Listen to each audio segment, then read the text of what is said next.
अनादिम् अमेयम् अजेयम् अचिन्त्यम्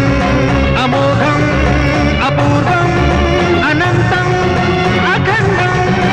अनादिम् अमेयम् अजेयम् अचिन्त्यम् अमोघम् अपूर्वम् अनन्तम् अखण्डम् धर्मस्थल क्षेत्र वरपरं ज्योतिम् धर्मस्थल क्षेत्र वरपरं ज्योतिम्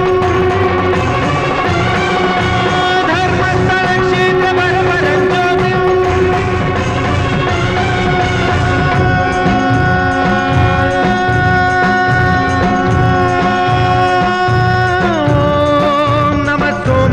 सौम्याय च भव्याय च भाग्याय च शान्ताय च शौर्याय च योगाय च भोगाय च कालाय च कान्ताय च रम्याय च गम्याय च ईशाय च श्रीशाय च शर्वाय च सर्वाय